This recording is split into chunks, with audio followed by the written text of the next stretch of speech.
a monkey is by nature restless. And if you tie a scorpion to its tail, it becomes even more agitated. On top of that, if it has got hysteria, think of its situation. And further, you make it drink some intoxicating, intellect-destroying alcohol. What will be the condition of that monkey?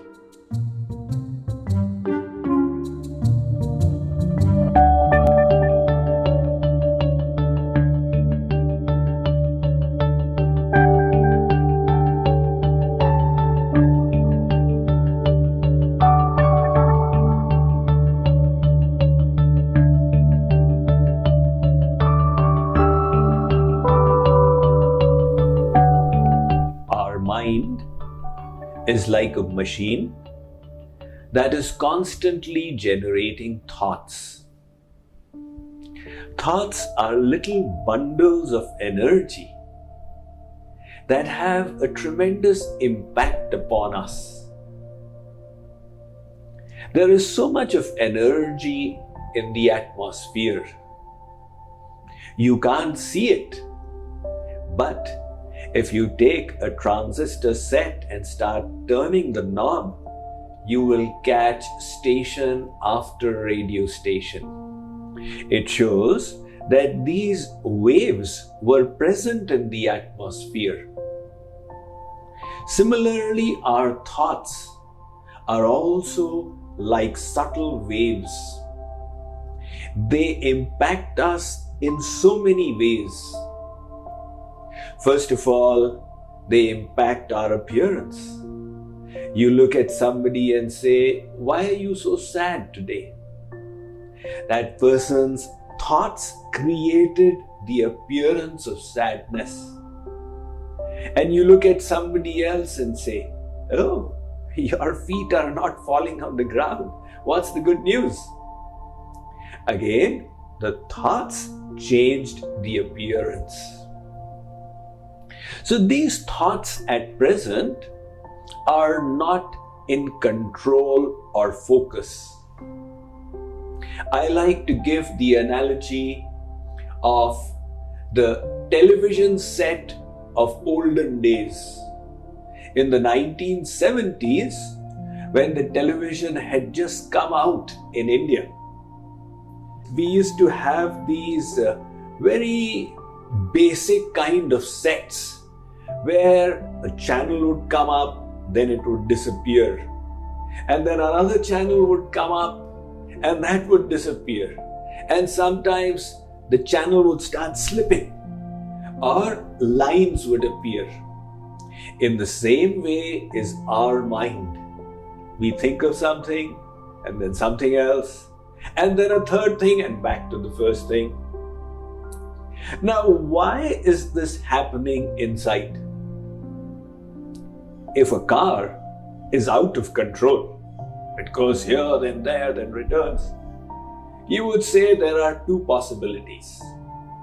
Either the machinery is defective, the axle rod is broken and hence the steering wheel has lost control over the wheels, or else the machinery is perfect, but the driver is inebriated.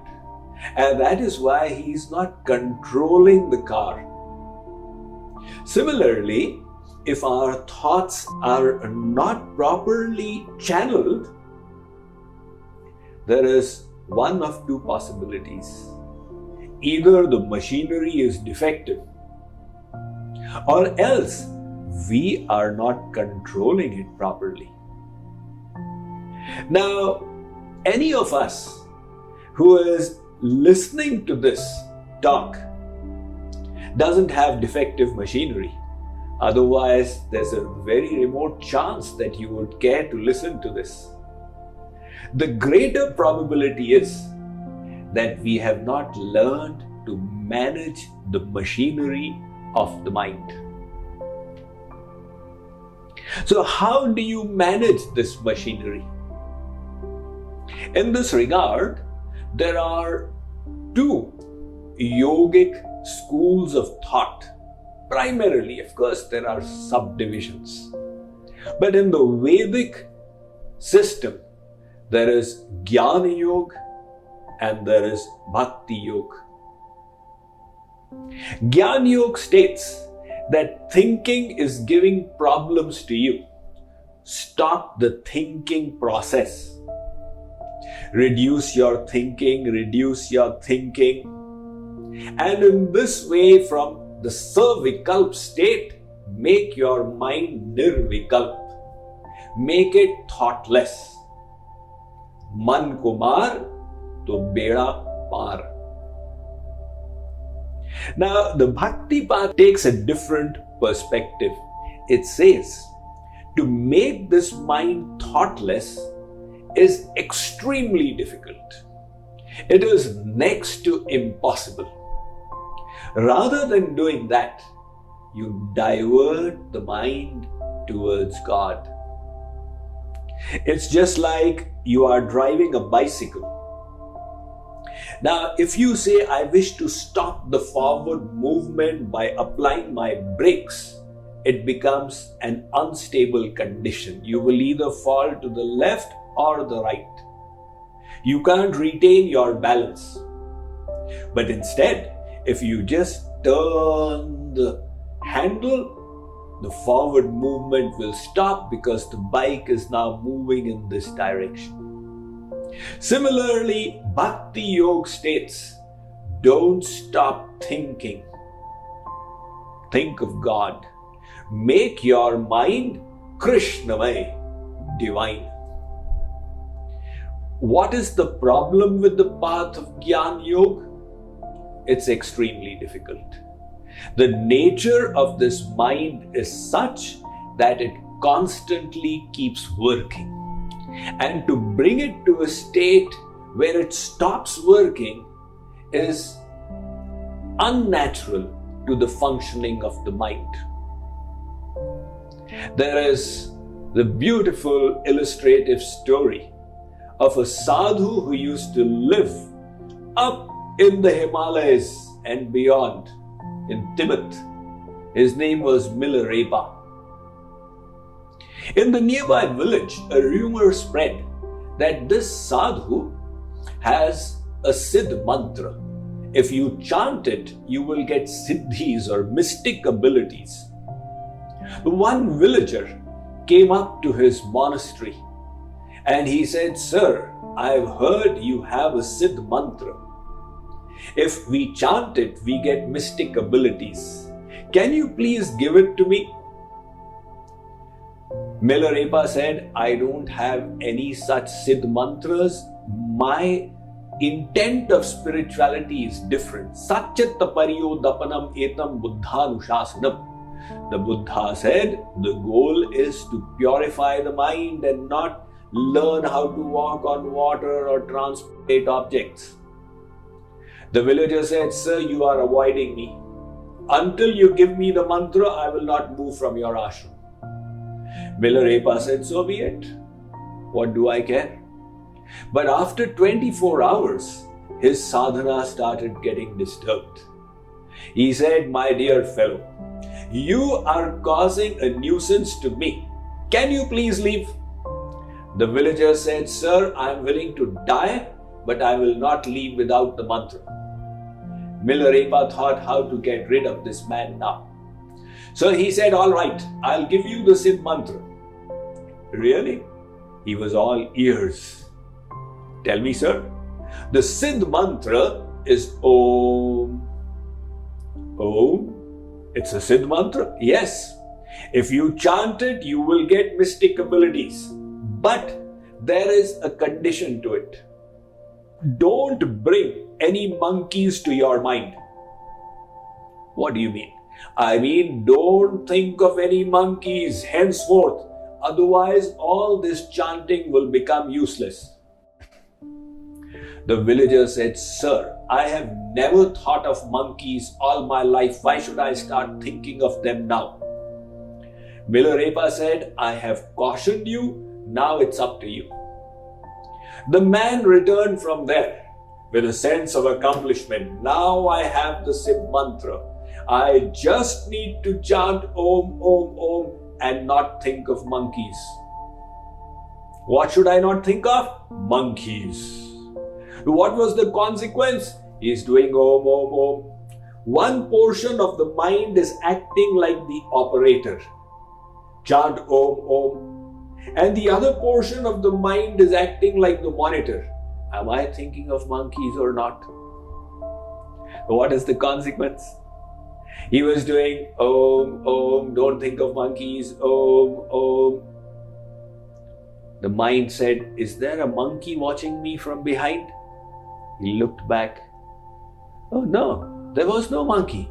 My God, what did I do? I thought of a monkey. All my chanting has become useless. All right, this time I'll chant Om, Om and not think of monkeys. So he was walking back home. Om, Om, don't think of monkeys. Om, don't think of monkeys. Don't think of monkeys. Don't think of monkeys. And then he said, are there monkeys on the street there? Oh my God, they were human beings. I did it once again. Now, the more he would scold his mind, the more disturbed his mind would become. And what was the consequence? He started seeing monkeys everywhere. His thoughts became monkey mind. He said, things are getting out of control. Let me go home, take a cold water bath, and then with a fresh mind, I'll chant Om, Om and not think of monkeys. However, while taking the bath, he thought he saw a monkey there. He said, where did you get in from? The wife said, my dear husband, who's got in? This monkey. Monkey in the restroom? No, it's got into my mind. So he had his bath. He said, all right, nevertheless, let me go to my puja room and pick up the rosary beads and chant Om, Om without thinking of monkeys. However, when he reached the altar, he thought he saw a big monkey sitting there with the rosary saying Om, Om. He lost to his mind. He went back to the sage Milarepa and said, sir, this mantra you gave me, please take it back. Give it to me in my next life.